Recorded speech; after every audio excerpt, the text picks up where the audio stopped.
All this talk about quarterbacks and who's doing well in one of the better NFL seasons that we have seen in the last decade, in my opinion. Mahomes doing his thing, and Prescott's coming along. Should have took the contract last year. Philip Rivers is consistent. Tom Brady is. But that's not the purpose of the video. Off Work Sports, I want to get into the top 5 quarterbacks that you got to wipe your hands clean from. You just got to wipe the doo-doo off of your hands, get the alcohol in, and go ahead, just wipe it clean, say, I got to restart. We got to do something different. These guys are prototypical, can't-miss type players that were drafted, come in the league, have had an opportunity, and right now the opportunity has been squandered, and teams just need to make moves in another direction. Let's kick off number 1, and I'm not going to say in any order. You're looking right at him, man. Can I zoom in? No. Jameis Winston, Tampa Bay Buccaneers. I mean, the guy has literally been a ping pong ball. He is so inconsistent. He's prototypical of a quarterback. I mean, he had everything in him for me coming out of Florida State to be a Warren Moon type character. That's exactly right. I said it. Yes, a Warren Moon type of player. 6'4", 231. At 25 years old, there's people that are going to still say give him a chance. I know that because of the age, because of his height, and some of the intangibles that he shows infrequently. He's not always on, but when he's on, as you can see in the first game there against LA, 55 points, 28 for 41, 4 touchdowns, 1 interception. How can a guy that does that make you even have a thought of making him go down into the realm of being cut or moving along? Well, New Orleans the following week, he had a loss, 2 touchdowns, only threw for 204 yards, but you'll take that because you don't want him doing too much. But then last week in Carolina, I'm sorry, sets everything back to even the way it was in the beginning of the season against Carolina. 1 touchdown, 5 interceptions, 7 sacks. My Lord God. I mean, if you were at least a thoughtful coach, you would say, let's take this guy out halftime or third quarter and make sure we get some other guys involved. That didn't happen this go-round. Jameis did not play. He did not play because as far as playing goes, they ripped his freaking heart out. What a beating. That said, why am I even looking at this guy as a potential player? As a potential player that moves into the realm of wash your hands clean and wipe the doo-doo off. And I mean, he's not doo-doo. Some people just need clean starts. Give him a clean start somewhere. Let him begin with a new offense. He had all the weapons you could want. Deshaun Jackson at one point paired with Mike Evans, and then they had Godwin, plus the big old OJ, Mr. Tight End of the Year. I mean, he had all the offensive weapons. No one ever talks about the line. I think us as fans need to get more involved and have a better understanding of the line because that's critical. Right now, his line is okay. I'm sorry. They're giving him enough protection. Can they do more? Of course. But, hey, in this league where I'm seeing a lot of question marks at the offensive line position, you might as well bring some old players back. You got to ask yourself, can Jameis do any better with what he has right now? And I don't know if he can. That's my first guy. I'm going to jump back in. I'm going to be rolling down the slide, and you're going to try to guess with me who the next guy is, right? I was really focused on Kirk Cousins, but when you look at his stats, it's like, nah. Keep going down. It's obvious, right? It's obvious. Marcus Mariota, he was pulled out. I mean, that's obvious. I don't got to say anything. This was a can't-miss prospect, 25 years old as well, 6'4", 222, out of Oregon. Had one of the best years in history at Oregon. Threw in his first game, it's like they're twins. Threw for 3 touchdowns, 0 interceptions in week 4. Remember, Jameis had that 55-point game. This guy had 24 and 10. They were looking good. I'm telling you, the Tennessee Titans were looking good. Then Buffalo, setback, okay? Nothing. A doozer. Nothing. 183 yards. Efficiency was okay. But man, no touchdowns, no anything. Not giving them anything. Focusing on that running game. Then, last week against Denver, somebody had enough. Whether it was his play calling or missing the plays, Mariota, 0 touchdowns, 2 interceptions. Gotta ask yourself, what happened there? What happened for the coach to say, let me take you out, you're not worth it? Again, Mariota's another guy. Is it the offense? Because I don't want to make any assumptions here. Dak Prescott's looking pretty good, okay? Not a shaky week last week, obviously. But he's proven himself over the last couple of games that he can do his thing.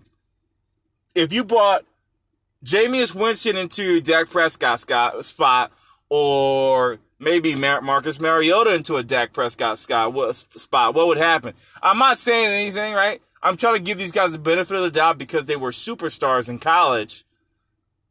But man, this inconsistency is not something you can live with in this NFL, hence why the moves are being made. Marcus Mariota falls in the top 5. Next up, let's keep going down. We're going to keep looking. I keep saying Kirk Cousins, I keep saying it, but man, if I show you his stats are saying something different. They're saying something different. I'm sorry. Guys, you ready for this one? Don't kill me. Oh, God, I'm going there, brother. Cam Newton, what's up, brother? 6'5", 245, 30 years old. Ooh.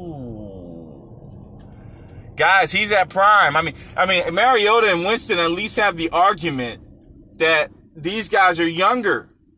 But now you got a guy in his prime. Okay? It's been out a couple weeks. Hasn't played. They've had some wins without him. This is more of a question of, does Cam Newton need to come back to this team because they're doing well? And will he be disruptive to this team, again, because they're doing well? And that's without him. That's with him with the injury. He was a special quarterback. He had his year, almost went to the Super Bowl. This one may be a reach for me. But the Carolina Panthers are doing so well right now. And it's with the backup quarterback. Again, you can see it. 3-game winning streak. Okay? Weeks 4, 5, and 6. You got to ask yourself a question again. Is he worth it? Does the other guy play to the offense a lot better? These are all questions that you ask. It makes you say, maybe it's time for Cam to find a new situation. And I hate to say it, Buccaneers, I think they would take a leap at Cam Newton at 30 years old. Why not? Give Griffin a chance or get Cam Newton an opportunity for him. But hey, they got to wipe the alcohol on the hands and get this thing clean. Maybe Cam Newton needs to go. I know that was hard, folks, but I got to say it. Next up, I want you to look at it with me. Look at it. Kirk Cousins. Oh, God, I keep saying that, don't I? Don't I keep saying Kirk Cousins? I'm not going to go Kirk Cousins. I'm going to go from somebody with the Cincinnati Bengals, okay? Cincinnati Bengals have a guy that got paid damn well this offseason. Let me go and find my man, okay? Let's go and find the man that I'm looking for. And yeah. I know he doesn't have a line. I know he doesn't have much. His offense is kind of like in the gutter.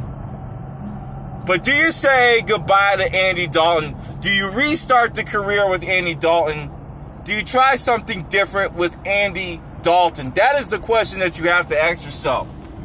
Is Andy Dalton now, after 31 years of age and no really leading indicator as far as a pack dog that's going to get him somewhere, at this stage of development and of the Cincinnati Bengals as far as their roster, it's more not a hit on Andy Dalton, but more of a hit on, hey, what can we do right now? Loss after loss after loss. I mean, the performance has been, I can't even call it mediocre. It's been horrible. Look at the stat lines, man. On the touchdowns, 0 touchdowns, 1 interception in week 4. Week 5, had 2 TDs and 0. Okay, that's why I said mediocre. But then comes back the following week with 0 touchdowns and 1 interception. Now, you're going to say that doesn't mean much. There could be a strong running back there. Percentages in the 50s. Obviously, 40s is a cry for help. I don't know what else we can say about Mr. Andy Dalton, but the fact that maybe, just maybe, there's something that needs to be made from a move perspective. You got Winston, you got Mariota, you got Cam, you got Andy. And this is another scenario where you have to ask the team, would it be worthwhile? Would it be worthwhile to take a jump or leap it? I'm going back to Tampa Bay, I guess because I'm here. But there's an opportunity for some of these guys at this level I think could be good in a better offense, even though it'd be mid-season. To take a leap and maybe go to a team that needs that veteran quarterback leadership, needs a guy with an actual arm and accuracy. Tampa Bay needs that. There's a couple teams that need that. Titans need that. I mean, Ryan Tannehill gets his opportunity. But hey, Andy Dalton on the trade block? Wipe your hands clean, Cincinnati. You're on another game type right now. You need to rebuild. Let Andy go. Let him try something different. Number 5. I swear to God, I'm not going to say Kirk Cousins again. Please, God, don't strike me dead. Okay, I will not say Kirk Cousins. I'm not. I can't. The stats don't tell me that. I'm not going to go Baker. He's too young. I'm not going to go Goff. Okay, even though I think they can do a little bit better. Okay, guys. Oh, I don't want to do this. It's gonna be hard, right? It's gonna be painful. It's gonna be, guys. Let me jump to a team real quick for you, okay? Let me just jump. Hear me out here, right? There's a couple guys that are number 5 and I actually like Mitchell Trubisky, okay? I like him. I do. I really do. It's between Trubisky for me and Derek Carr. All right, let's go look at the stats. I'll make the decision off the stats. I like these videos raw. Let's go take a peek. Derek Carr, I think he's having an okay season. I can't really put him there. I can't with this stat line, even though it's not much, right? Even though it's the defense that's carrying him, right? Week 4, 2 touchdowns, 1 interception. Then he comes back in week 5 with 2 touchdowns and 0 interceptions. And then he also has the week 6 performance where he threw for 229. Didn't do much, but they took the win 24-21. Again, touchdowns don't necessarily mean much because you could have a good running back. You could get him to the 5-yard line, and you just need somebody to punch it in, right? That's the indicator there, so I can't really comment on that. But, man, could they do better? What would Andy Dalton do on this team? I don't know. What would Cam Newton do on this team? I don't know, but, it begs the question, how much better could they be? I mean, they don't have the weapons. I can't throw him there, though. Let's go to Trubisky, who I think has just gotten his opportunity and had some amazing stat lines last year. Again, I told God I wasn't going to mention the name from Minnesota, so I'm not going to mention the name from Minnesota. Let's go to Trubisky, okay? Matt Trubisky, I'm hunting for 5, right? Let's see it. Let's see it real quick. Ugh. Ah, man, it's tough. 3 touchdowns, 1 interception in week 4, then gets injured. Bears right now, they lost the game versus the Oakland Raiders.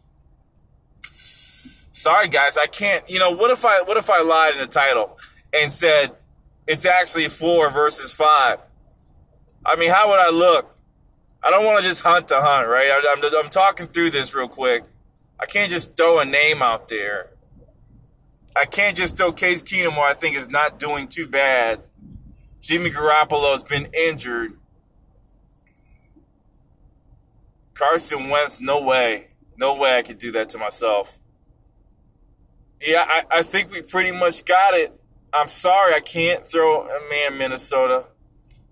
Let me show you. I said I wouldn't say his name, right? So I didn't lie to God. let me show you why I was originally looking at Cousins, all right? Because of the weapons that he has, right? But look at his stat line, okay? I mean, even in his worst performance where he hasn't done anything at all, he still hasn't hurt the team. He didn't throw for interceptions. Well, hurt the team from a stat perspective. So I can't throw Kirk Cousins on there, right? I can't. I cannot. Then he had a 2 touchdown, 0 interception game, right? Then he comes back in week 6 with a 4 touchdown, 1 interception game. I mean, yeah, I know somebody would do better, but I can't throw him there just because of that horrendous contract that Minnesota signed. Okay? I will not say the name. All right? I'm gonna get lightning strike me, so I can't say the name. Is there anybody left that I need to talk to? Do we need to sort of look at Mason Rudolph? I mean, you know, second season out of Oklahoma State, 6'5", 235 on the Steelers. Has just had a swath of losses. Didn't play the last game. Maybe that was good. 2 touchdowns, 1 touchdown. You see how good this year has been for the quarterbacks? I mean, if you're not even Steven with no interceptions, you're not playing. I mean, you're either exceptional or you're the standard, and you're not hitting anybody with any losses with interceptions and things of that nature, right? But if there's anybody I think shouldn't come back, I guess I got to give you 5. I'm going Mason Rudolph, but I'm not going to go deep into this comment field. I think he deserves another chance. I'm just saying, sit him down for now.